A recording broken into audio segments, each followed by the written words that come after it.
പിതാവിൻ്റെയും പുത്രൻ്റെയും പരിശുദ്ധാത്മാവിൻ്റെയും നാമത്തിൽ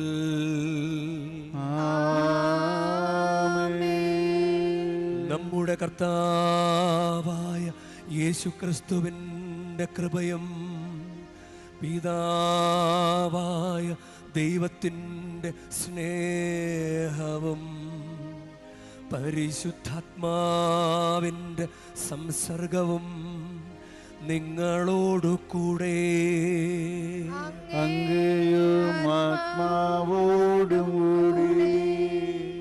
ഈശോയിൽ സ്നേഹമുള്ളവരെ, ഇന്നത്തെ വചനങ്ങളിലൂടെ നമ്മൾ കടന്നു പോകുമ്പോൾ ദൈവത്തിൻ്റെ ഒരു സങ്കടമാണ്.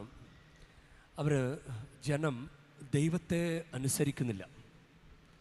ദൈവത്തെ വിട്ടുപേക്ഷിച്ച് കർത്താവിൻ്റെ കൽപ്പന ലംഘിച്ച് കർത്താവ് അയച്ച പ്രവാചകന്മാർ അനുസരിക്കാതെ അവർ സ്വന്തം ഇഷ്ടത്തിന് വേണ്ടി നടന്നു.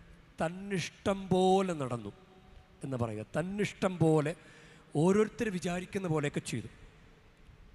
അതാണ് ദൈവത്തിൻ്റെ സങ്കടം. അതാണ് തന്നിഷ്ടം പോലെ നടന്നു.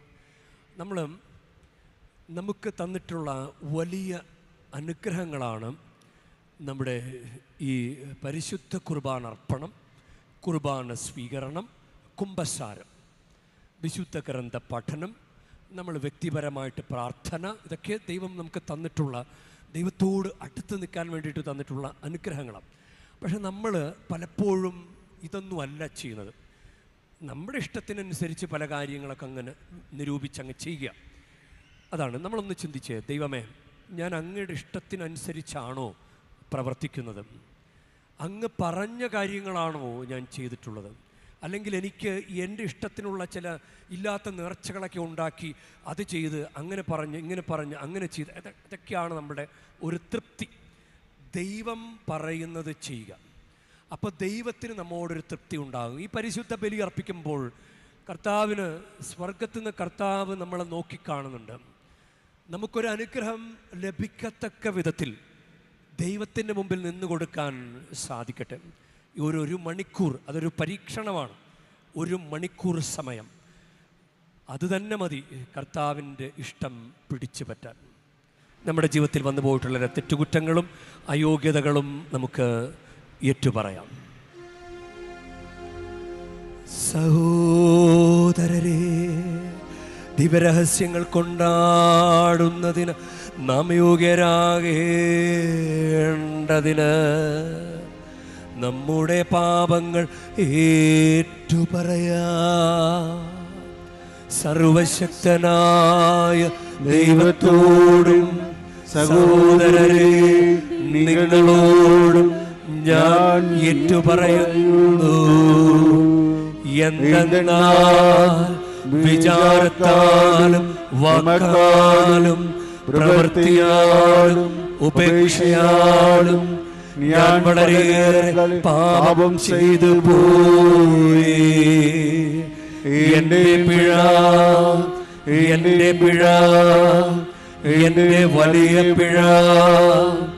ആകയാൽ നിത്യകന്യകയായ പരിശുദ്ധ മറിയത്തോടും എല്ലാ മാലാഖമാരോടും വിശുദ്ധരോടും സഹോദരരെ നിങ്ങളോടും ഞാൻ അപേക്ഷിക്കുന്നു. എനിക്ക് വേണ്ടി നമ്മുടെ കർത്താവായ ദൈവത്തോട് പ്രാർത്ഥിക്കണമേ. സർവശക്തനായ ദൈവം കനിഞ്ഞ് നമ്മുടെ പാപങ്ങൾ പൊറുത്ത് നമ്മെ നിത്യജീവിതത്തിലേക്ക് നയിക്കുമാറാകട്ടെ. ആമേൻ.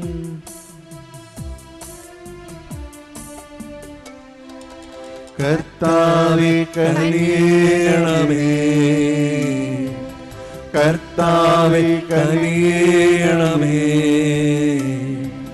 ക്രിസ്തുവേ കനിയണമേ, ക്രിസ്തുവേ കനിയണമേ,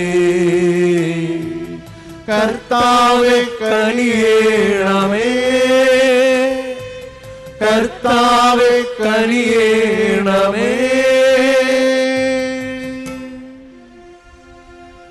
നമുക്ക് പ്രാർത്ഥിക്കാം.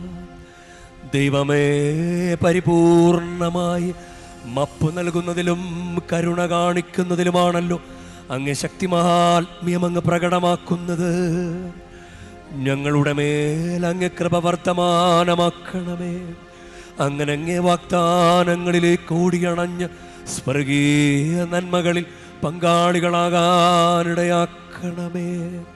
അങ്ങയോട് കൂടെ പരിശുദ്ധാത്മാവുമായുള്ള ഐക്യത്തിൽ എന്നെന്നും ദൈവമായി ജീവിച്ചു വാഴുന്ന ഞങ്ങളുടെ കർത്താവും അങ്ങയുടെ പുത്രനുമായ യേശുക്രിസ്തു വഴി ഞങ്ങൾ സമർപ്പിക്കുന്ന പ്രാർത്ഥന കേട്ടരുളേണമേ.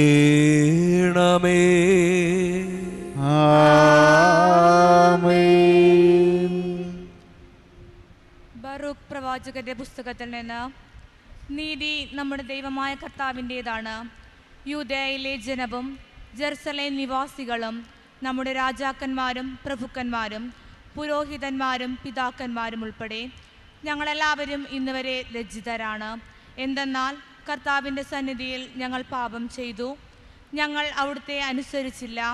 ഞങ്ങളുടെ ദൈവമായ കർത്താവിൻ്റെ സ്വരം ശ്രവിക്കുകയോ അവിടുന്ന് നൽകിയ കൽപ്പനകൾ അനുസരിക്കുകയോ ചെയ്തില്ല. ഈജിപ്ത് ദേശത്ത് നിന്ന് ഞങ്ങളുടെ പിതാക്കന്മാരെ കൊണ്ടുവന്ന നാൾ മുതൽ ഇന്ന് വരെ ഞങ്ങൾ ഞങ്ങളുടെ ദൈവമായ കർത്താവിനെ അനുസരിക്കാത്തവരും അവിടുത്തെ സ്വരം ശ്രവിക്കുന്നതിൽ ഉദാസീനരുമാണ്. തേനും പാലും ഒഴുകുന്ന ഒരു ദേശത്തിന് അവകാശികളാകാൻ വേണ്ടി ഞങ്ങളുടെ പിതാക്കന്മാരെ ഈജിപ്ത് ദേശത്ത് നിന്ന് കൊണ്ടുവന്ന നാളിൽ തൻ്റെ ദാസനായ മോശ വഴി കർത്താവ് അരുൾ ചെയ്ത ശാപങ്ങളും അനർത്ഥങ്ങളും ഇന്നും ഞങ്ങളുടെ മേലുണ്ട്. ഞങ്ങളുടെ ദൈവമായ കർത്താവ് ഞങ്ങളുടെ അവിടുത്തേക്ക് അയച്ച പ്രവാചകന്മാർ വഴി അറിയിച്ച അവിടുത്തെ വചനം ഞങ്ങൾ ശ്രവിച്ചില്ല. എന്നാൽ അന്യദേവന്മാരെ സേവിച്ചും ഞങ്ങളുടെ ദൈവമായ കർത്താവിൻ്റെ ദൃഷ്ടിയിൽ തിന്മയായതും പ്രവർത്തിച്ചും ഞങ്ങൾ തന്നിഷ്ടം പോലെ നടന്നു. കർത്താവിൻ്റെ വചനം. ദൈവത്തിന് നന്ദി. കർത്താവേ, അങ്ങയുടെ നാമത്തെ പ്രതി ഞങ്ങളെ മോചിപ്പിക്കണമേ. കർത്താവേ, അങ്ങയുടെ നാമത്തെ പ്രതി ഞങ്ങളെ മോചിപ്പിക്കണമേ. ദൈവമേ, വിജാതീയർ അങ്ങയുടെ അവകാശത്തിൽ കടന്നിരിക്കുന്നു. അവർ അങ്ങയുടെ വിശുദ്ധ മന്ദിരത്തെ അശുദ്ധമാക്കുകയും ജെറുസലേമിനെ നാശകൂമ്പാരമാക്കുകയും ചെയ്തു. അവർ അങ്ങയുടെ ദാസരുടെ ശരീരം ആകാശപ്പറവകൾക്കും അങ്ങയുടെ വിശുദ്ധരുടെ മാംസം വന്യമൃഗങ്ങൾക്കും ഇരയാക്കിക്കൊടുത്തു. കർത്താവേ, അങ്ങയുടെ നാമത്തെ പ്രതി ഞങ്ങളെ മോചിപ്പിക്കണമേ. കർത്താവേ, അങ്ങയുടെ നാമത്തെ പ്രതി ഞങ്ങളെ മോചിപ്പിക്കണമേ. അവരുടെ രക്തം ജലം പോലെ ഒഴുകി. അവരെ സംസ്കരിക്കാൻ ആരുമുണ്ടായിരുന്നില്ല. ഞങ്ങൾ അയർക്കാർക്ക് നിന്ദാപാത്രമായി.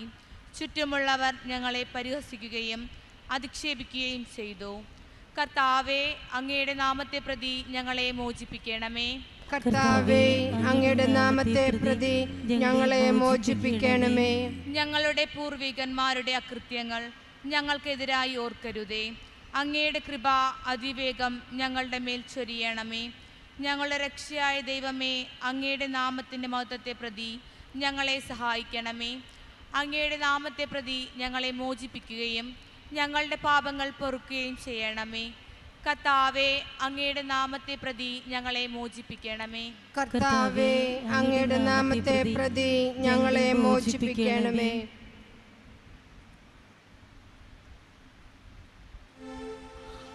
ഹല്ലേലൂയ, ഹല്ലേലൂയ, ഹല്ലേലൂയ, ഹല്ലേലൂയ,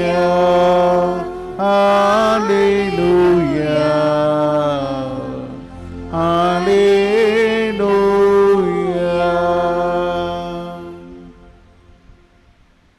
കർത്താവ് നിങ്ങളോടുകൂടി അങ്ങേ ആത്മാവോടും കൂടെ ലൂക്കായുടെ വിശുദ്ധ സുവിശേഷത്തിൽ നിന്നുള്ള വായന. കർത്താവേ, അങ്ങേക്ക് മഹത്വം. അക്കാലത്ത് യേശു അരുൾ ചെയ്തു, കൊറാസിൻ നിനക്ക് ദുരിതം, ബെത്സൈദ നിനക്ക് ദുരിതം. നിങ്ങളിൽ നടന്ന അത്ഭുതങ്ങൾ ടയറിലും സീദോനിലും നടന്നിരുന്നുവെങ്കിൽ അവിടുത്തെ ജനങ്ങൾ ചാക്കുടുത്തും ചാരം പൂശിയും പണ്ടേ തന്നെ പശ്ചാത്താപിക്കുമായിരുന്നു. ആകയാൽ വിധി ദിവസത്തിൽ ടയറിൻ്റെയും സീദോൻ്റെയും സ്ഥിതി നിങ്ങളുടേതിനേക്കാൾ സഹനീയമായിരിക്കും. കഫർനാമേ, നീ ആകാശത്തോളം ഉയർത്തപ്പെട്ടിരിക്കുന്നുവോ, നീ പാതാളത്തോളം താഴ്ത്തപ്പെടും. നിങ്ങളുടെ വാക്ക് കേൾക്കുന്നവൻ എൻ്റെ വാക്ക് കേൾക്കുന്നു, നിങ്ങളെ നിരസിക്കുന്നവൻ എന്നെ നിരസിക്കുന്നു, എന്നെ നിരസിക്കുന്നവനോ എന്നെ അയച്ചവനെ നിരസിക്കുന്നു. കർത്താവിൻ്റെ സുവിശേഷം. ക്രിസ്തുവേ അങ്ങേക്ക് സ്തുതി.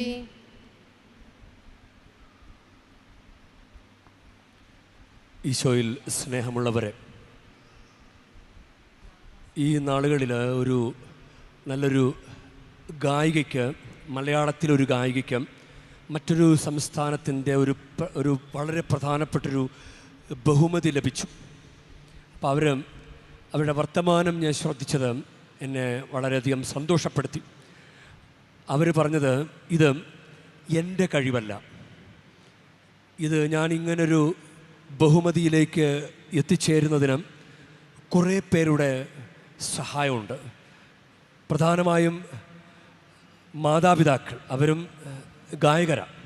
അപ്പം മാതാപിതാക്കളുടെ സപ്പോർട്ടുണ്ട്. ഇനിയും ഈയൊരു കാര്യത്തിലേക്ക് നല്ല പാട്ടുകളൊക്കെ ലഭിച്ച് അങ്ങനെ അത് കൊടുത്ത സംഗീത സംവിധായകർ, അങ്ങനെ കുറേ മനുഷ്യരോട് അവർ നന്ദി പറഞ്ഞു. ഇത് എനിക്ക് മാത്രം അവകാശപ്പെട്ടതല്ല, ഇത് അവർക്കെല്ലാവർക്കും കൂടി അവകാശപ്പെട്ടതാണ് ഈ ബഹുമതി. നമ്മൾ ഒരു കുമ്പസാരമൊക്കെ നടത്തുമ്പോഴും ചില ആളുകൾ കുമ്പസാരത്തിൻ്റെ പ്രാരംഭത്തിൽ എത്ര നാളായി കുമ്പസാരിച്ചിട്ടെന്ന് പറയും. ഇത് നമ്മൾ പറയേണ്ട കാര്യമാണ്. പിന്നെ അടുത്ത കാര്യം, ചില ആളുകൾ പറയുന്നത് ഞാൻ പ്രായശ്ചിത്തം നിറവേറ്റി എന്ന് പറയും. അപ്പോൾ അത് കഴിഞ്ഞിട്ട് ചിലപ്പോൾ മാസങ്ങൾ കഴിഞ്ഞിട്ടുണ്ടാകും, വർഷങ്ങളും കഴിഞ്ഞിട്ടുണ്ടാകും. പ്രായശ്ചിത്തം നിറവേറ്റുക എന്ന് പറയുന്ന പ്രയോഗം എനിക്കൊന്ന് കുറച്ചുകൂടി വേറെ രീതിയിലാണ് നമ്മൾ മനസ്സിലാക്കേണ്ടത്. അതുകൊണ്ട് അതിനെക്കുറിച്ച് ബോധ്യമുള്ള അച്ഛന്മാർ അവർ പറഞ്ഞു കൊടുക്കുന്നത് ഇങ്ങനെയാണ്. ചിലപ്പോൾ ഒരു പ്രാർത്ഥനയായിരിക്കാം, ചിലപ്പോൾ ഒരു വിശ്വാസ പ്രമാണം, ഏതെങ്കിലും ഒരു പ്രാർത്ഥന, ഇത് കർത്താവിൻ്റെ സ്തുതിക്ക് വേണ്ടി ചൊല്ലും, അല്ലെങ്കിൽ ഇത് മാതാവിൻ്റെ സ്തുതിക്ക് വേണ്ടി ചൊല്ലും. അങ്ങനെ അത് ഇന്ന സ്തുതിക്ക് വേണ്ടി, ദൈവത്തിന് വേണ്ടി അത് കാഴ്ചവെക്കുക എന്ന് പറയും. അത് ചൊല്ലിയത് കൊണ്ടല്ല പാപം പോകുന്നത് എന്ന് ബോധ്യപ്പെടുത്താൻ വേണ്ടിയിട്ടാണ്. അപ്പോൾ ഞാൻ പ്രായശ്ചിത്തമൊക്കെ നിറവേറ്റി, അത് കഴിഞ്ഞിട്ട് കുറേ വർഷങ്ങൾ കഴിഞ്ഞു, എന്നിട്ട് കുറേ പാപങ്ങളും ചെയ്തു. അപ്പോൾ ഈ ചെയ്ത അതിൻ്റെ ഫലം തന്നെ പോയിട്ടുണ്ട്, ശരിയല്ലേ? ഇപ്പോൾ ഒരു വിശ്വാസ പ്രമാണം ചൊല്ലി, അത് കഴിഞ്ഞിട്ട് കുറേ പാപങ്ങളും ചെയ്തു, ആ ചൊല്ലിയ വിശ്വാസ പ്രമാണത്തിന് ഫലം തന്നെ പോയിട്ടുണ്ട്. എന്നിട്ട് നമ്മൾ പറയുന്നത് ഞാൻ പ്രായശ്ചിത്തമൊക്കെ നിറവേറ്റി കേട്ടോ, ഞാൻ പ്രായശ്ചിത്തമൊക്കെ നിറവേറ്റി. നമ്മൾ ചെയ്തതിനെയാണ് ഹൈലൈറ്റ് ചെയ്യുന്നത്. ചിലരുടെ വിചാരം, തെറ്റിദ്ധാരണയാണ് ഇങ്ങനെ, അച്ഛാ ഒരു വിശ്വാസ പ്രമാണമേ ഉള്ളോ എന്ന് ചോദിക്കും. അപ്പോൾ ചിലപ്പോൾ അവർക്ക് അവർ ചെയ്ത പാപത്തിൻ്റെ ആ തീവ്രതയെക്കുറിച്ച് സങ്കടമുള്ളത് കൊണ്ടായിരിക്കാം, ദൈവമേ ഞാനൊരു വിശ്വാസ പ്രമാണം ചൊല്ലിയാൽ മതിയോ. യഥാർത്ഥത്തിൽ നമ്മളങ്ങനെ ഒരു പ്രാർത്ഥന ചൊല്ലുന്നത് കൊണ്ടല്ല നമ്മുടെ പാപം പോകുന്നത്. നമ്മുടെ പാപം പോകുന്നത് ഈശോയുടെ കുരിശുമരണത്തിൻ്റെ യോഗ്യത കൊണ്ടാണ്. ഈശോയുടെ കുരിശുമരണത്തിൻ്റെ യോഗ്യത കൊണ്ടാണ്. നിങ്ങൾ മനസ്സിലാക്കുന്നുണ്ടോ? നമുക്ക് ചാൻസ് ഇല്ല, പാപപരിഹാരം ചെയ്യാൻ നമുക്ക് ചാൻസ് ഇല്ല. നമ്മൾ ചെയ്യുന്ന മുട്ടിനിരങ്ങലൊക്കെ ഒന്നും നമ്മൾ ചെയ്യുന്ന പാപത്തിൻ്റെ പരിഹാരമാണെന്ന് വിചാരിക്കരുത്. നമ്മൾക്ക് പാപപരിഹാരം ചെയ്യാൻ ചാൻസ് ഉണ്ടായിരുന്നെങ്കിൽ ഈശോ വരേണ്ട ആവശ്യമുണ്ടായിരുന്നോ? നമ്മൾ ഓരോരുത്തരും പാപപരിഹാരം ചെയ്താൽ പോരെ? ചിന്തിച്ച്, ഈശോ വരേണ്ട ആവശ്യമുണ്ടോ? നമ്മളെക്കൊണ്ട് പറ്റാത്തത് കൊണ്ടല്ലേ ദൈവം തൻ്റെ പുത്രനെ അയച്ചത്. നമ്മളെക്കൊണ്ട് കൂടാത്ത കാര്യമാണ് ഈ പാപപരിഹാരം. നമ്മളെക്കൊണ്ട് ചെയ്യാൻ പറ്റില്ല, നമുക്ക് പരിഹാരം പറ്റില്ല. അത് കൃത്യമായിട്ട് മനസ്സിലാക്കിയാൽ, ഒരു കുഞ്ഞ് ഇവിടെ നിലത്ത് കിടന്നിങ്ങനെ കരയുക, ചെറിയ കുഞ്ഞ്, ആ കുഞ്ഞ് വാവിട്ട് കരയുക, അതിനെന്താണെന്നൊന്നും അറിയില്ല. അപ്പം ആര് ചെന്നിട്ട് ആശ്വസിപ്പിച്ചിട്ടും അതിന് ആശ്വാസം കിട്ടുന്നില്ല. അപ്പോൾ അതിൻ്റെ അമ്മ ഓടിച്ചെന്ന് ആ കുഞ്ഞിനെ കൈകൊണ്ട് വാരിയെടുത്ത് നെഞ്ചോട് ചേർത്ത് വയ്ക്കും. അപ്പോൾ ആ കുഞ്ഞ് കരച്ചിൽ നിർത്തും. അതാണ് ദൈവം ചെയ്തത്. ദൈവം ചെയ്ത പ്രവൃത്തിയെ നമ്മൾ അംഗീകരിക്കണം. ദൈവം ചെയ്ത പ്രവൃത്തിയെ അംഗീകരിക്കണം. ദൈവം ചെയ്ത പ്രവൃത്തിയെ നമ്മൾ മനസ്സിലാക്കാത്തത് കൊണ്ടാണ് നമ്മൾ തന്നിഷ്ടം പോലെ നടക്കുന്നത്. അതിനകത്ത് 1-ാം വായനയിൽ പറയുന്നത്, ഇപ്പോൾ ഇന്നത്തെ സുവിശേഷത്തിലും നിങ്ങൾ എന്തുകൊണ്ടാണ് അനുതപിക്കാത്തത്, നിങ്ങൾ എന്തുകൊണ്ടാണ് അനുതപിക്കാത്തത്, നിങ്ങൾക്ക് ദൈവം തന്ന നിധിയെക്കുറിച്ച് ബോധ്യമില്ലാത്തത് കൊണ്ടല്ലേ. ആ പാട്ടുകാരി പറഞ്ഞില്ലേ, ഞാൻ ഇവിടം വരെ എത്തിയത് മറ്റുള്ളവരുടെ സഹായം കൊണ്ടാണ്, ഞാൻ ഇവിടം വരെ എത്തി നിൽക്കുന്നത് ദൈവത്തിൻ്റെ ഒരു കരുണ കൊണ്ടാണ്. അപ്പോൾ ദൈവത്തിൻ്റെ കരുണ സ്വീകരിക്കുന്ന നമ്മൾ ദൈവത്തോട് ചേർന്ന് നിൽക്കണ്ടേ. അതാണ് ഇന്നത്തെ 1-ാം വായനയിലും പ്രവാചകൻ ബാറുക്ക് പുസ്തകത്തിൽ പറയുന്നത് വളരെ സങ്കടത്തോടെ പറയാം. അത് ടൈറ്റിൽ തെറ്റുകൾ ഏറ്റുപറയുന്നു എന്ന് പറഞ്ഞിട്ട്, ഇങ്ങനെ തലയും കുനിച്ച് നടക്കിയ മനുഷ്യർ ലജ്ജ കൊണ്ട് തലയും കുനിച്ച് നടക്കിയ കാരണം എന്താ? എല്ലാവരും പാപം ചെയ്തു, എല്ലാവരും ഇന്ന് വരെ ലജ്ജിതരാണ്. എന്നാൽ കർത്താവിൻ്റെ സന്നിധിയിൽ ഞങ്ങൾ പാപം ചെയ്തു. നമ്മൾ ശിരസ്സുയർത്തി കർത്താവിൻ്റെ മുമ്പിൽ ഇങ്ങനെ നിൽക്കാൻ വേണ്ടിയിട്ടാണ് ദൈവം നമുക്ക് വേണ്ടി ഈശോയെ അയച്ചത്. എന്നിട്ടും നമ്മൾ പാപം ചെയ്താലോ? സഭയിലുള്ള സംവിധാനങ്ങളെല്ലാം തന്നിട്ടും നമ്മൾ ഈ തലയും കുനിച്ച് നടക്കുന്ന വിധത്തിലാണ് നമ്മുടെ ജീവിതം. നേരെ നോക്കി നടക്കാൻ പറ്റുന്നില്ല. അതുപോലെയാണ് നമ്മുടെ ജീവിതം. ഇതിലും അങ്ങനെ പറഞ്ഞു പോകുമ്പോൾ അതിലൊരു പ്രശ്നം പറയുകയാണ്. ബാറുക്ക് പ്രവാചകന്റെ പുസ്തകം 1-ാം അധ്യായം 19-ാം വാക്യം, അവിടുത്തെ സ്വരം ശ്രവിക്കുന്നതിൽ ഉദാസീനരുമാണ്. ഉദാസീനർ. ഇത് ഈ വാക്ക് ഉദാസീനത അല്ലെങ്കിൽ നിസ്സംഗത, അതിൻ്റെ ഇംഗ്ലീഷ് വാക്ക് ഇൻഡിഫറൻസ്. അതാണ്. നമുക്കിതെല്ലാം കണ്ടിട്ടും നമുക്കിതൊന്നും മൈൻഡില്ല. അപ്പനമ്മയും കഷ്ടപ്പെട്ട് പണം മുടക്കി പഠിപ്പിച്ചിട്ടും നമുക്കതൊരു വിലയില്ല. കർത്താവ് നമുക്ക് വേണ്ടി കഷ്ടപ്പെട്ട് പാവപ്പെട്ട ഈശോ പാപികൾക്ക് വേണ്ടി കുരിശിൽ ഇങ്ങനെ കഷ്ടപ്പെട്ട് മരിച്ചിട്ടും നമുക്കൊരു വിലയില്ല. പരിശുദ്ധ കുർബാനയ്ക്ക് വിലയില്ല, കുമ്പസാരത്തിന് വിലയില്ല. കുമ്പസാരത്തിനും കുർബാനയ്ക്കൊക്കെ വിലയുണ്ടായിരുന്നെങ്കിൽ നമ്മൾ എത്ര സുന്ദരമായിട്ട് പരിശുദ്ധ കുർബാനയുടെ ഒരുക്ക സമയങ്ങൾ ചെലവഴിക്കുമായിരുന്നു. കുർബാനയ്ക്ക് വില നമ്മൾ കൽപ്പിച്ചിട്ടുണ്ടെങ്കിൽ പള്ളി വന്നിരിക്കുന്ന സമയം നമ്മൾ സംസാരിച്ചുകൊണ്ടിരിക്കുവോ? അതാണ്. നമുക്ക് മനസ്സിലായിട്ടില്ല. മനസ്സിലാകാത്തതുപോലെ അഭിനയിക്കുന്നതാണോ എന്നറിയില്ല. അതാണ്. അപ്പോൾ അതിൻ്റെ മുൻപത്തെ പ്രവാചകൻ ജെറമ്യ പ്രവാചകൻ അദ്ദേഹം പറയുന്നൊരു കാര്യമാണ്. അത് 7-ാം അധ്യായം ജെറമ്യ 7:24, അവരാകട്ടെ അനുസരിക്കുകയോ കേൾക്കുകയോ പോലുമോ ചെയ്തില്ല. തങ്ങളുടെ ദുഷ്ടഹൃദയത്തിൻ്റെ പ്രേരണ അനുസരിച്ച് തന്നിഷ്ടം പോലെ അവർ നടന്നു. അവരുടെ നടപ്പ് മുൻപോട്ടല്ല പിന്നോട്ടായിരുന്നു. അവർ എന്നെ അനുസരിക്കുകയോ ശ്രവിക്കുകയോ പോലുമോ ചെയ്തില്ല. പ്രത്യുത മർക്കടമുഷ്ടിയോടെ തങ്ങളുടെ പൂർവികന്മാരെക്കാളധികം തിന്മ ചെയ്തു. അതാണ്. അപ്പോൾ ഇതൊരു തടസ്സമായിട്ട് ദൈവം പറയുകയാണ്. ഇന്നത്തെ വായനയിലും അതിങ്ങനെ എണ്ണി പറയുകയാണ്. ദൈവം ഒരു ദേശത്തേക്ക് കൊണ്ടുപോകാൻ വേണ്ടി, തേനും പാലും ഒഴുകുന്ന ദേശത്തേക്ക് കൊണ്ടുപോകാൻ വേണ്ടി, അത് അവകാശമായി തരാൻ വേണ്ടി നമുക്ക് സ്വർഗമെന്നൊരു കാര്യമുണ്ട്. സ്വർഗത്തെക്കുറിച്ച് ചിന്തിക്കുന്ന പോലുമില്ല. ജീവിതം കണ്ടു കഴിഞ്ഞാൽ സ്വർഗം, ഏത് സ്വർഗം, അതൊക്കെ കിട്ടുമ്പോൾ കിട്ടും എന്ന് പറഞ്ഞാണ് നമ്മുടെ ജീവിതം. സ്വർഗം, അങ്ങനെ ഒരു അവകാശം അത് നമ്മുടെ മുന്നിൽ വെച്ചിട്ടാണ് ദൈവം ഇങ്ങനെയുള്ള കാര്യങ്ങൾ ചെയ്തിരിക്കുക.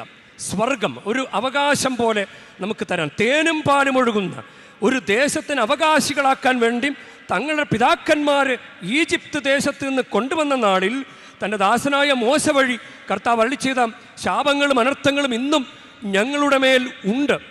ഞങ്ങളുടെ ദൈവമായ കർത്താവ് ഞങ്ങളുടെ അടുത്തേക്ക് അയച്ച പ്രവാചകന്മാർ അറിയിച്ച അവിടുത്തെ വചനം ഞങ്ങൾ ശ്രവിച്ചില്ല. ഞങ്ങൾ അന്യദേവന്മാരെ സേവിച്ചും ഞങ്ങളുടെ ദൈവമായ കർത്താവിൻ്റെ ദൃഷ്ടിയിൽ തിന്മയായത് പ്രവർത്തിച്ചും ഞങ്ങൾ തന്നിഷ്ടം പോലെ നടന്നു. ഇതിവിടെ പറയുന്ന കാര്യം, ദൈവത്തിൻ്റെ ദൃഷ്ടിയിൽ തിന്മ. നമ്മുടെ ദൃഷ്ടി തിന്മയല്ല.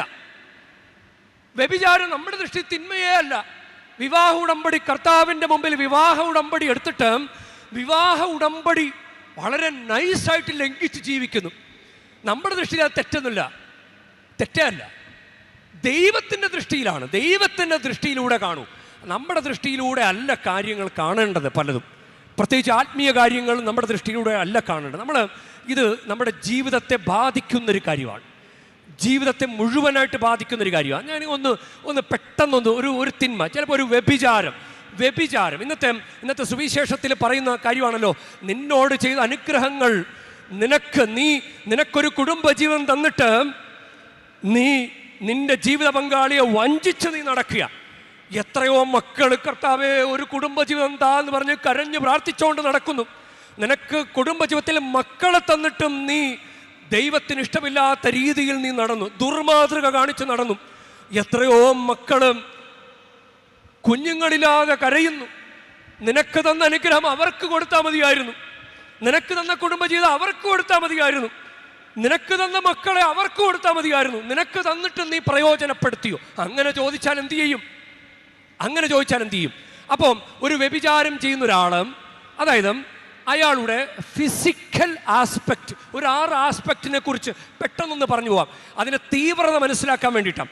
ഫിസിക്കൽ ആസ്പെക്റ്റ്, ഒരു ശരീരം ദൈവത്താൽ വിശുദ്ധീകരിക്കപ്പെട്ട ശരീരം മാമോദീസയിലൂടെ, കുംഭസാരത്തിലൂടെ, കുർബാന സ്വീകരണത്തിലൂടെ, സ്ഥൈര്യലേപനത്തിലൂടെ, വിശുദ്ധ വിവാഹത്തിലൂടെ വിശുദ്ധീകരിക്കപ്പെട്ട ശരീരം പാപത്തിൽ കൊണ്ടുപോയി വെച്ചു കൊടുത്തു. അപ്പം ഫിസിക്കൽ ആസ്പെക്റ്റ് പോയില്ലേ? ഇനി ആ പാപം ചെയ്തിട്ട് ഒന്നും അറിയാത്തൊരു പിള്ള കണക്ക് വീട്ടിലേക്ക് കയറി വന്നു. വീടൊരു സൊസൈറ്റി അല്ലേ, സോഷ്യൽ ആസ്പെക്റ്റ് പോയില്ലേ? സൊസൈറ്റിക്ക് ഗുരുതരമായ തെറ്റ് ചെയ്തില്ല. അതാണ്. അപ്പോൾ നമ്മളിപ്പോൾ ഒരു മോപ്പ് വെച്ച് തറ തുടക്കുകയാണെന്ന് കരുതുക. ചിലപ്പോൾ സ്ത്രീകളായിരിക്കും പൊതുവെ അത് ചെയ്യുന്നത്, ചില വീടുകളൊക്കെ പുരുഷന്മാർ ചെയ്യാറുണ്ട്. അപ്പോൾ തൊട്ട് പുറകെ തന്നെ ഒരാൾ കാലിൽ നിറയെ അഴുക്കുമായിട്ട് കയറി വരിക. അപ്പോൾ നമുക്ക് ഇഷ്ടപ്പെടുമോ? നമ്മൾ കഷ്ടപ്പെട്ട് തുടച്ചുകൊണ്ടിരിക്കുക, ഒരാൾ നിറയെ കാലിൽ അഴുക്കും ചെളിയുമായിട്ട് വരികയാണ്, നമ്മൾ തുടച്ച ഭാഗം അവർ അഴുക്കാക്കി കളയുക. നമുക്ക് ഇഷ്ടപ്പെടുമോ? അതുപോലെയാണ് കുടുംബത്തിൽ എത്രയോ പേരാണ് ഡെഡിക്കേറ്റഡ് ആയിട്ട് ജീവിക്കുന്നത്. അപ്പം നമ്മളൊരു സോഷ്യൽ കുടുംബം ഒരു സൊസൈറ്റിയാണ്. കുടുംബത്തിൽ നമ്മുടെ ജീവിതത്തിൻ്റെ ഒരു ആസ്പെക്റ്റാണ് സോഷ്യൽ ആസ്പെക്റ്റ്. സോഷ്യൽ കമ്മിറ്റ്മെൻറ്റ് നമ്മൾ കളഞ്ഞില്ലേ? ഇനി നമ്മൾ ചിലപ്പോൾ ചില ഏരിയകളിൽ അത്ര കണ്ട് പ്രാധാന്യം, ഇങ്ങനെ വിദ്യാഭ്യാസമൊന്നും ഇല്ലാത്ത ആളുകളൊക്കെ മോറൽ വാല്യൂ താഴ്ന്നു പോകാറുണ്ട്, അവരുടെ ധാർമ്മിക നിലവാരം താഴ്ന്നു പോകാറുണ്ട്. അവരിങ്ങനെ തോന്നിയ പോലെയൊക്കെ ജീവിക്കും. നമുക്ക് കുറച്ച് വിദ്യാഭ്യാസമൊക്കെ ഇല്ലേ? നമുക്ക് കുറച്ച് ബുദ്ധിയൊക്കെ ഇല്ലേ? അപ്പം ഇൻ്റലക്ച്വൽ ആസ്പെക്റ്റ് പ്രയോജനപ്പെടുത്തിയോ? ഇനി ഇങ്ങനെ ഒരു ഭാരവും ചുമന്ന് നടക്കുക, ഒരു കള്ളത്തരം ചെയ്തിട്ട്, നമുക്ക് പരസ്യമായിട്ടാണല്ലോ വിവാഹം നടത്തുക, അപ്പോൾ ഒരു പെണ്ണിന് ഒരു ഭർത്താവിനെ ഏൽപ്പിച്ചു തരുന്നു, ഒരു പുരുഷനെ ഏൽപ്പിച്ചു തരുന്നു, ഒരു പുരുഷനൊരു ഭാര്യയെ ഏൽപ്പിച്ചു കൊടുക്കുന്നു. അത് സമൂഹം സഭയും ചേർന്ന് ഏൽപ്പിക്കുന്ന ദൗത്യമാണ്. അപ്പോൾ നമുക്ക് അത് ഇവൻ്റെ കൂടി ഇനി വേറൊരാളെ കണ്ടാൽ ഇവനെ പൊക്കണം എന്നാണ് അതിൻ്റെ അർത്ഥം. അപ്പോൾ നമ്മൾ രഹസ്യമായിട്ട് പോയിട്ടാണ് ചെയ്യുന്നത്. അപ്പോൾ ഭാര്യയോടൊക്കെ സ്നേഹം അല്ലെങ്കിൽ ഭർത്താവിൻ്റെ സ്നേഹം കാണുമ്പോൾ ഈ തെറ്റ് ചെയ്ത ആൾക്ക് ഉള്ളിൽ വലിയൊരു ഭാരം ഉണ്ടാവും. ദൈവമേ ഞാൻ ഈ തെറ്റ് ചെയ്തല്ലോ, ദൈവമേ ഞാനിത് എങ്ങനെ ഇറക്കി വെക്കും? ഇത് സൈക്കോളജിക്കലി മനഃശാസ്ത്രപരമായിട്ട് ബാധിക്കും. ഇനി നമ്മളിങ്ങനെ ചില മൃഗങ്ങളെ കണ്ടിട്ടില്ലേ, ഇണചേരുന്നത്, തെരുവുകളിൽ ഇണചേരുന്നത്. അവർക്ക് അത് അറിയില്ലല്ലോ, അവർക്ക് എങ്ങനെയാണ് എന്താണെന്നൊന്നും ബോധമില്ലല്ലോ, നമുക്ക് ബോധമുണ്ടല്ലോ. അപ്പം നമുക്ക് ഒരു കുടുംബജീവൻ നമ്മൾ തന്നിരിക്കുന്ന നമുക്ക് നമ്മുടെ ഇമോഷണൽ മെച്യൂരിറ്റി, ഇമോഷണൽ ആസ്പെക്റ്റ് അത് തോന്നിയതുപോലെ ചെയ്യാമോ? തോന്നിയതുപോലെ എനിക്കിപ്പോൾ തോന്നി, ഞാൻ അങ്ങനെ ചെയ്തു. തോന്നിയതുപോലെ, നിന്റെ നടപ്പ് തന്നിഷ്ടം പോലെയായിരുന്നു, തോന്നിയ പോലെ ചെയ്യാമോ? അപ്പോൾ ഇമോഷണൽ മെച്യൂരിറ്റി. ഇനി സ്പിരിച്വൽ ആസ്പെക്റ്റ് എന്ന് പറഞ്ഞാൽ എന്താ? കുറെ കൊന്ത ചൊല്ലുന്നതാണോ? അത് മാത്രമാണോ? കുറെ ചെയ്തു കൂട്ടുന്നത് മാത്രമാണോ? അല്ല, ദൈവത്തിൻ്റെ സ്വരം മനസ്സിലാക്കുകയും നമ്മുടെ തെറ്റെന്താണെന്ന് തിരിച്ചറിയുകയും ചെയ്യുന്നതാണ് സ്പിരിച്വൽ ആസ്പെക്റ്റ്. അതിനുദാഹരണം ധൂർത്തപുത്രനും നല്ല കള്ളനുമാണ്. അവർക്ക് ദൈവത്തിൻ്റെ സാന്നിധ്യം മനസ്സിലായി, അവരുടെ തെറ്റും മനസ്സിലായി, അവരത് ഏറ്റുപറഞ്ഞ് അവർ കറക്റ്റായി, അവർക്ക് നിധി കിട്ടി. ബർത്തമയോസ്, അയാളൊരു രോഗിയായിരുന്നു, കാഴ്ചയില്ലാത്ത ഒരാളായിരുന്നു, അയാൾക്ക് കാണുന്നില്ലല്ലോ ഈശോയെ. പക്ഷേ അയാൾക്ക് ദൈവസാന്നിധ്യം മനസ്സിലായി, ഉറക്കെ വിളിച്ചു. ദൈവസാന്നിധ്യം മനസ്സിലാക്കുക, അതിനനുസരിച്ച് നമ്മൾ പ്രവർത്തിക്കുക, അതാണ് യഥാർത്ഥത്തിൽ ആത്മീയത. അപ്പം യഥാർത്ഥത്തിലുള്ള ആത്മീയത ഉണ്ടോ? Spiritual aspect. അപ്പം നോക്കിക്കേ, physical, social, intellectual, psychological, emotional, spiritual. ഇങ്ങനെ നോക്കിക്കേ, നമ്മൾ മൊത്തത്തിൽ ഇങ്ങനെ ദൈവത്തിന് സമർപ്പിച്ചോ? ദൈവത്തിന് നമ്മൾ സമർപ്പിച്ചോ? നമ്മളിങ്ങനെ പെരിഫറലായിട്ട്, അതും നമുക്കിഷ്ടമുള്ള ദുരാചാരങ്ങളൊക്കെ ചെയ്ത്. ഒരു സ്ത്രീ ഇന്ന് വാവിട്ട് കരയുക, അച്ഛാ ഞാൻ പണ്ട് നേർച്ച നേർന്ന മുട്ടിന് നിറങ്ങിക്കോളാന്ന്, എന്നെ കൊണ്ട് പറ്റണില്ല അച്ഛാ, എനിക്ക് മുട്ടിന് നിറങ്ങി തീർക്കാൻ പറ്റുന്നില്ല അച്ഛാ, ഞാൻ എന്ത് ചെയ്യും അച്ഛാ? ആര് പറഞ്ഞു അങ്ങനെ ഒരു നേർച്ച ചെയ്യണമെന്ന്? നിന്റെ കർത്താവ് നിനക്ക് വേണ്ടി മരിച്ച് നിനക്ക് രക്ഷ നേടി തന്നിട്ട് നീ വിചാരിക്കരുത് നീ എന്തെങ്കിലും ഒരു കസർത്ത് കാണിച്ചിട്ടാണ് നീ രക്ഷ നേടുന്നതെന്ന്. അല്ല, നിന്റെ ദൈവം നിനക്ക് വേണ്ടി മരിച്ച അഭിഷേകത്തിൽ ഇങ്ങനെ കുരിശിലിങ്ങനെ നിൽക്കുമ്പോൾ നിനക്ക് നിന്റെ ദൈവത്തോട് ഒട്ടിച്ചേർന്ന് നിൽക്കാൻ മാത്രമേ ചാൻസ് ഉള്ളൂ. ഒട്ടിച്ചേർന്ന് നിൽക്കുക, അതാണ് നിനക്കുള്ള രക്ഷയുടെ വഴി. അതുകൊണ്ട് കർത്താവ് സഭയിലൂടെ നമുക്ക് തന്നിട്ടുള്ള സിലബസ് എന്താ? ഞായറാഴ്ച ആചരണം, കുർബാന സ്വീകരണം, കുംഭസാരം, വിശുദ്ധ ഗ്രന്ഥ വായനയും പഠനവും, വ്യക്തിപരമായ പ്രാർത്ഥന, കുടുംബ പ്രാർത്ഥന, കൽപ്പനകൾ പാലിക്കുക. ഈ 7 കാര്യങ്ങൾ ഇതുവഴി കർത്താവിനോട് അങ്ങ് ഒട്ടിച്ചേർന്ന് നിൽക്കുക. സങ്കീർത്തനം 91 വായിക്കുന്നതല്ലേ? സങ്കീർത്തനം 91:14 അവൻ എന്നോട് സ്നേഹത്തിൽ ഒട്ടി നിൽക്കുന്നതിനാൽ ഞാൻ അവനെ രക്ഷിക്കും. രക്ഷപ്പെടണം. കർത്താവിൻ്റെ മനസ്സോട് ചേർന്ന് നിൽക്കുക. ക്രെഡിറ്റ് എല്ലാം കർത്താവിന് കൊടുക്കുക. കർത്താവല്ലാതെ നമുക്കൊന്നുമില്ല. ദൈവം രക്ഷിച്ചാലല്ലാതെ നമുക്കൊന്നുമില്ല.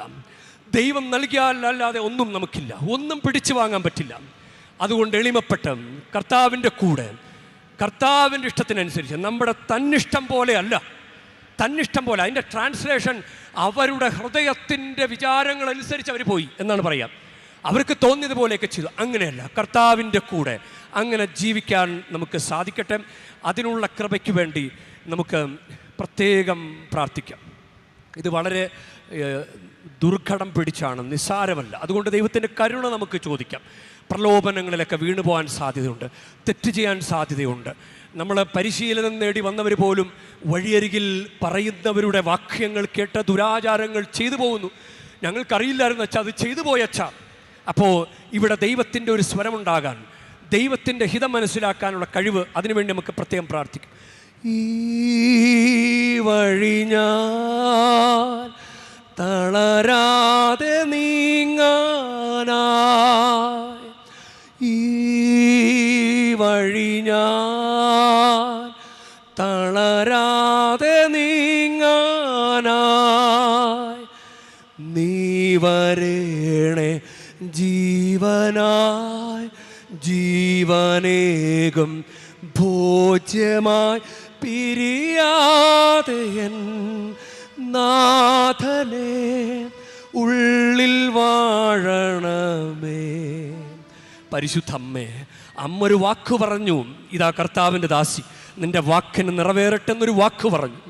ഞങ്ങൾ പലതവണ വാക്ക് പറഞ്ഞു. മാമോദീസയിലൂടെ, കുംഭസാരത്തിലൂടെ, കുർബാന സ്വീകരണത്തിലൂടെ, സ്ഥൈര്യലേപനത്തിലൂടെ, വിശുദ്ധ വിവാഹത്തിലൂടെ പലതവണ വാക്ക് പറഞ്ഞു. തെറ്റിപ്പോയി കർത്താവേ.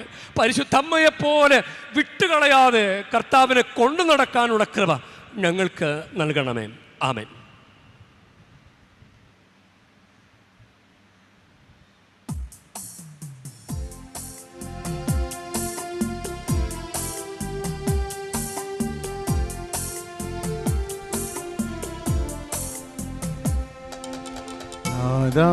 സമർപ്പിക്കുന്നു, എന്നെ സമർപ്പിക്കുന്നു, പൂർണ്ണമായി അർപ്പിക്കുന്നു, ആഴ്ചയായി അർപ്പിക്കുന്നു. നാദാനി കൈക്കൊള്ളണേ, എന്നെ കൈക്കൊള്ളണേ, പൂർണ്ണമായി കൈക്കൊള്ളണേ,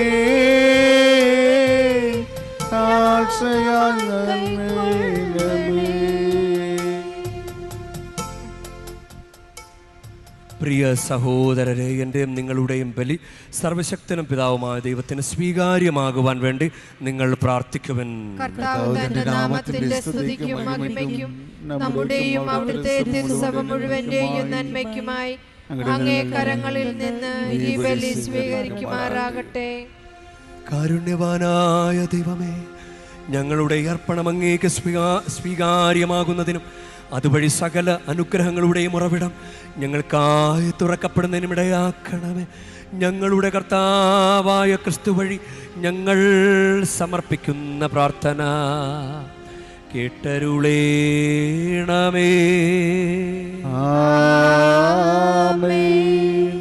കർത്താവ് നിങ്ങളോടു കൂടെ, അങ്ങയും ആത്മാവോടും കൂടെ. ഹൃദയങ്ങൾ ഉയർത്തുവിൻ. കർത്താവിലേക്ക് ഞങ്ങൾ ഉയർത്തിരിക്കുന്നു.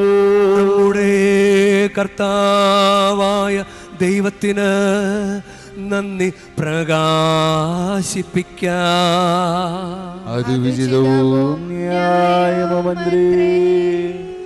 ഏറ്റവും പരിശുദ്ധനായ പിതാവേ, അങ്ങേ പ്രിയപുത്രനായ യേശുക്രിസ്തുവിലൂടെ എങ്ങും എപ്പോഴും അങ്ങേക്ക് ഞങ്ങൾ കൃതജ്ഞത അർപ്പിക്കുന്നത് യഥാർത്ഥത്തിൽ ഉചിതവും ന്യായവും യോഗ്യവും രക്ഷാകരവുമാണല്ലോ. പരിശുദ്ധാത്മാവാൽ മനുഷ്യാവതാരം ചെയ്യുകയും കന്യകയിൽ നിന്ന് ജാതനാവുകയും ഞങ്ങൾക്ക് രക്ഷകനും ഉദ്ധാരകനുമായി അങ്ങ് അയക്കുകയും ചെയ്ത അങ്ങ് വചനം വഴി അങ്ങ് സമസ്തവും സൃഷ്ടിച്ചു. അങ്ങ് തിരുവുള്ളം നിറവേറ്റിക്കൊണ്ടും പരിശുദ്ധമായൊരു ജനത്തെ അങ്ങേക്ക് നേടിത്തന്നുകൊണ്ടും പീഡാസഹന വേളയിൽ കൈകൾ വിരിച്ച് അവിടുന്ന് മരണം ഉന്മൂലനം ചെയ്യുകയും ഉത്ഥാനം വെളിപ്പെടുത്തുകയും ചെയ്തു. ആകയാൽ എല്ലാ മാലാഖമാരോടും വിശുദ്ധരോടും ചേർന്ന് അങ്ങയുടെ മഹത്വത്തെ പ്രകീർത്തിച്ചുകൊണ്ട് ഞങ്ങളും താഴ്മയോടെ ആലപിക്കുന്നു. പരിശുദ്ധൻ പരിശുദ്ധൻ പരിശുദ്ധൻ സൈന്യങ്ങളുടെ കർത്താവ് ദൈവം പരിശുദ്ധൻ ദൈവം പരിശുദ്ധൻ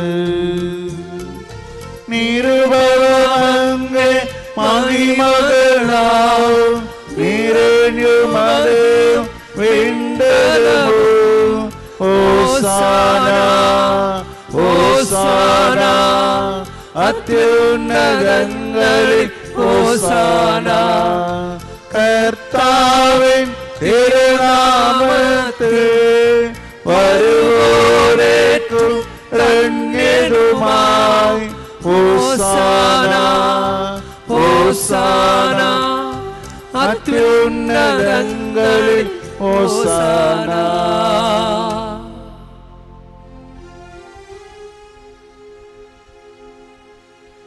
കർത്താവേ,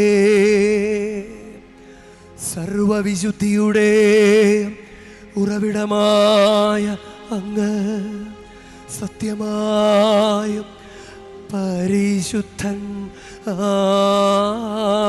ആകുന്നു.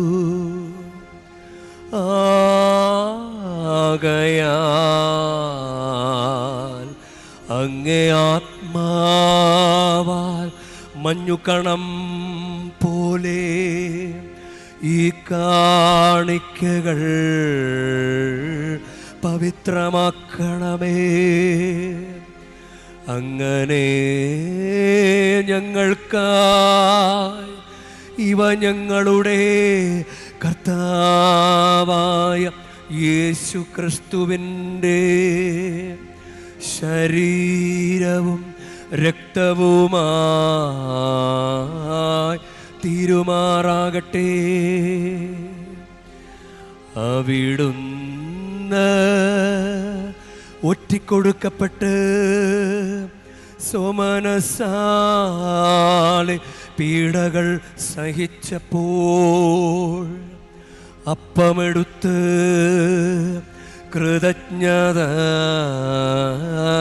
പ്രകാശിപ്പിച്ച് മുറിച്ച് തൻ്റെ ശിഷ്യന്മാർക്ക് കൊടുത്ത് കൊണ്ട് അരുൾ ചെയ്തു. എല്ലാവരും ഇതിൽ നിന്നു വാങ്ങി ഭക്ഷിക്കുവിൻ. എന്തെന്നാൽ ഇത് നിങ്ങൾക്കു വേണ്ടി അർപ്പിക്കാനിരിക്കുന്ന എൻ്റെ ശരീരമാകുന്നു.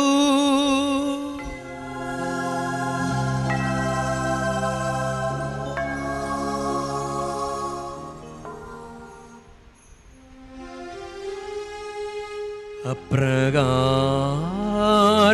തന്നെ അത്താഴം കഴിഞ്ഞ് പാനപാത്രമെടുത്ത്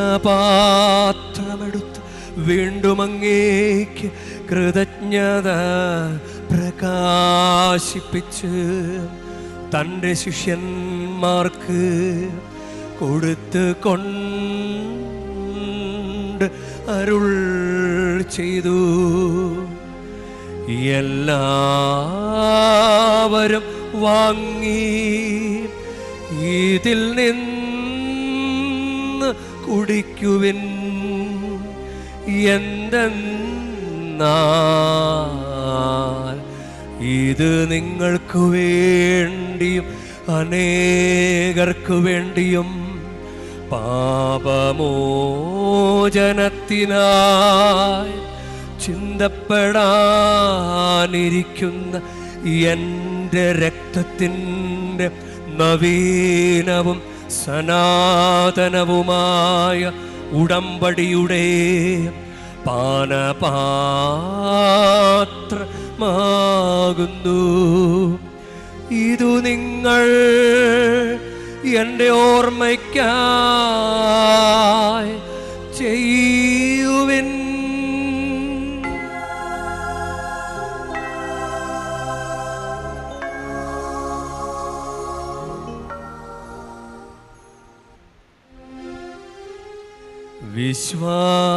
വിശ്വാസത്തിൻ്റെ രഹസ്യം. കർത്താവേ, അങ്ങ് വീണ്ടും വരും വരെ അങ്ങേ മരണം ഞങ്ങൾ പ്രഖ്യാപിക്കുന്നു. അങ്ങേ ഉയർപ്പ് ഞങ്ങൾ ഏറ്റുപറയുന്നു. ആകയാൽ കർത്താവേ, അവിടുത്തെ മരണവും ഉയർപ്പും ഓർത്തുകൊണ്ട് അങ്ങ് തിരുമുൻപിൽ നിൽക്കുന്നതിനും അങ്ങേ പരിചരിക്കുന്നതിനും അർഹരാക്കി തീർത്തതിനും ഞങ്ങൾ നന്ദി പറഞ്ഞുകൊണ്ട് ജീവൻ്റെ അപ്പവും രക്ഷയുടെ പാനപാത്രവും ഞങ്ങൾ അങ്ങേക്ക് അർപ്പിക്കുന്നു. ക്രിസ്തുവിൻ്റെ ശരീരത്തിലും രക്തത്തിലും പങ്കുചേരുന്ന ഞങ്ങളെ പരിശുദ്ധാത്മാവിൽ ഒന്നായി ചേർക്കണമെന്നും താഴ്മയോടെ ഞങ്ങൾ അപേക്ഷിക്കുന്നു.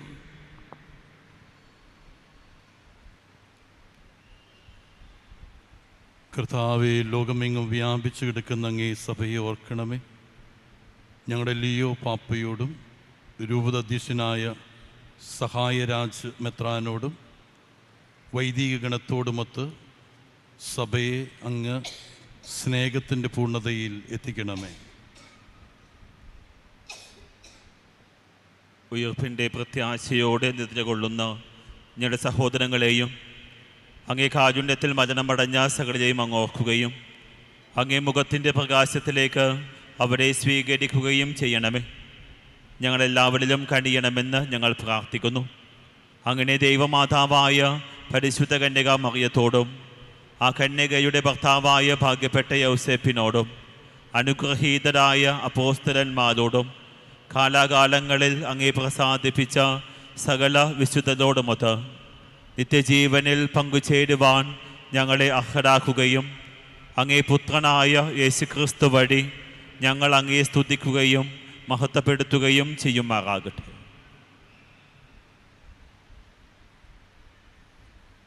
ക്രിസ്തുവിലൂടെ, ക്രിസ്തുവിനോടുകൂടെ, ക്രിസ്തുവിൽ തന്നെ സർവശക്തനായ ദൈവവും പിതാവുമായ അങ്ങേക്ക് പരിശുദ്ധാത്മാവുമായുള്ള ഐക്യത്തിൽ എല്ലാ ബഹുമതിയും മഹത്വവും എന്നുമെന്നേക്കും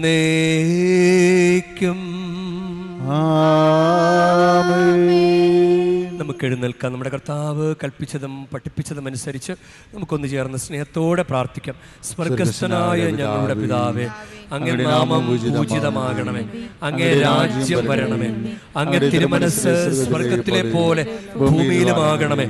അന്നു വേണ്ട ആഹാരം ഇന്ന് ഞങ്ങൾക്ക് തരണമേ. ഞങ്ങളോട് തെറ്റ് ചെയ്യുന്നവരോട് ഞങ്ങൾ ക്ഷമിക്കുന്ന പോലെ ഞങ്ങളുടെ തെറ്റുകൾ ഞങ്ങളോടും ക്ഷമിക്കണമേ. ഞങ്ങളെ പ്രലോഭനത്തിൽ ഉൾപ്പെടുത്തരുതേ, തിന്മയിൽ നിന്ന് ഞങ്ങളെ രക്ഷിക്കണമേ. കർത്താവേ, എല്ലാ തിന്മകളിൽ നിന്ന് ഞങ്ങളെ മോചിപ്പിക്കണമേ. ഞങ്ങളുടെ ദിനങ്ങളിൽ സമാധാനം കനിവാർന്ന് നൽകണമേ.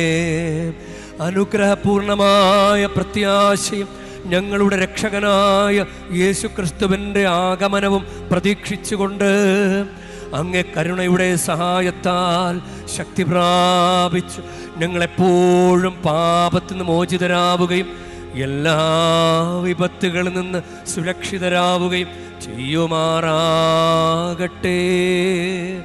എന്തുകൊണ്ടെന്നാൽ രാജ്യവും ശക്തിയും മഹത്വവും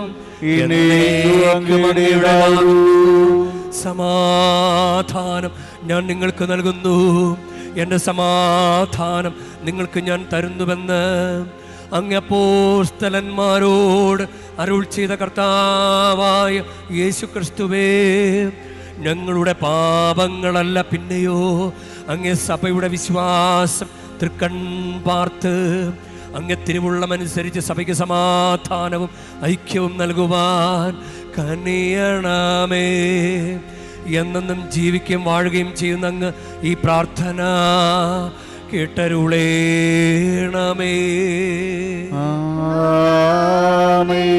കർത്താവിൻ്റെ സമാധാനം നിങ്ങളോടുകൂടെ എപ്പോഴും ഉണ്ടായിരിക്കട്ടെ.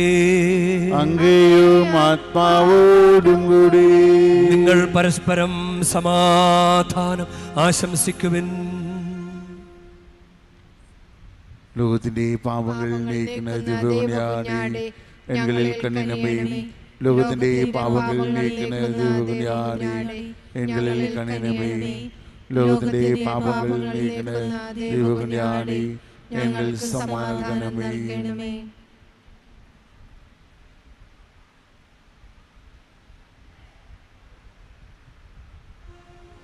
ഇതാ ദൈവത്തിൻ്റെ കുഞ്ഞാട്, ഇതാ ലോകത്തിൻ്റെ പാപങ്ങൾ നീക്കുന്നവൻ. കുഞ്ഞാടിൻ്റെ വിരുന്നിന് ക്ഷണിക്കപ്പെട്ടിരിക്കുന്നവർ അനുഗ്രഹീതർ. കർത്താവേ, അങ്ങയുടെ ഭവനത്തിൽ പ്രവേശിക്കാൻ ഞാൻ യോഗ്യനല്ല. അങ്ങ് ഒരു വാക്കുച്ചരിച്ചാൽ മാത്രം മതി, എന്റെ ആത്മാവ് സുഖം പ്രാപിക്കും.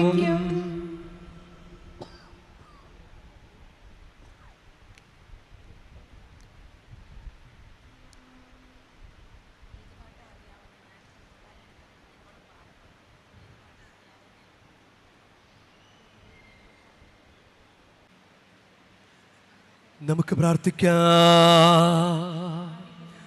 സർവശക്തനായ ദൈവമേ, സ്വീകരിച്ച കൂദാശയാൽ ഉന്മേഷഭരിതരും പരിപോഷിതരുമാകുവാനും അത് സ്വീകരിക്കുമ്പോഴെല്ലാം ഞങ്ങൾ അതുവഴി രൂപാന്തരപ്പെടുവാനും അനുഗ്രഹം നൽകണമേ. കർത്താവായ ക്രിസ്തു വഴി ഞങ്ങൾ സമർപ്പിക്കുന്ന പ്രാർത്ഥന കേട്ടരുളേണമേ.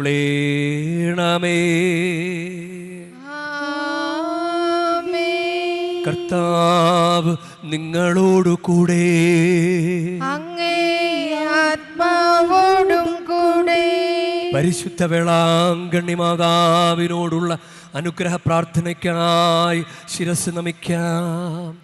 ഉണ്ണീശോയെ കയ്യിലേന്തിയ പരിശുദ്ധ വേളാങ്കണ്ണി മാതാവേ, ഇവിടെ കൂടിയിരിക്കുന്ന എല്ലാ ഭക്തജനങ്ങളെയും ഇവരുടെ കുടുംബങ്ങളെയും സോഷ്യൽ മീഡിയയിലൂടെ ഈ ബലിയിൽ പങ്കെടുത്ത എല്ലാവരെയും അങ്ങ് അനുഗ്രഹിച്ച് ആശീർവദിക്കണമേ. ഇവരുടെ മനസ്സ് തളർന്നു പോകുമ്പോൾ പാൽക്കാരനായ ബാലൻ്റെ പാൽക്കുടത്തിൽ പാൽ നിറഞ്ഞു തുളുമ്പിയതുപോലെ ഇവരെയും സന്തോഷത്താൽ നിറയ്ക്കണമേ. പരാജയങ്ങൾ ഇവരെ തളർത്തുമ്പോൾ മുടന്തനായ ബാലന് നടക്കാനിടയാക്കിയതുപോലെ ഇവരെയും താങ്ങി നടത്തണമേ. പോർച്ചുഗീസ് നാവികരെ സുരക്ഷിതമായി കരയിലേക്ക് എത്തിച്ചതുപോലെ സങ്കടക്കടലിൽ വലയുന്ന എല്ലാവരെയും അങ്ങ് കരകയറ്റണമേ. അനുഗ്രഹദായിനിയായ പരിശുദ്ധാരോഗ്യമാതാവിൻ്റെ ആശീർവാദം നിങ്ങളോടുകൂടെ എപ്പോഴും ഉണ്ടായിരിക്കട്ടെ. ഈശോ തൻ്റെ മാതാവിൻ്റെ കരങ്ങളിലൂടെ നമ്മേവരെയും സ്പർശിക്കുകയും സുഖപ്പെടുത്തുകയും കാത്തു സംരക്ഷിക്കുകയും ചെയ്യട്ടെ. സർവശക്തനും കാരുണ്യവാനുമായ ദൈവം പിതാവും പുത്രനും പരിശുദ്ധാത്മാവും നിങ്ങളെ ഏവരെയും നിങ്ങളുടെ കുടുംബങ്ങളെയും നിങ്ങളുടെ പ്രാർത്ഥനാ നിയോഗങ്ങളെയും സമൃദ്ധമായി അനുഗ്രഹിക്കുമാറാകട്ടെ.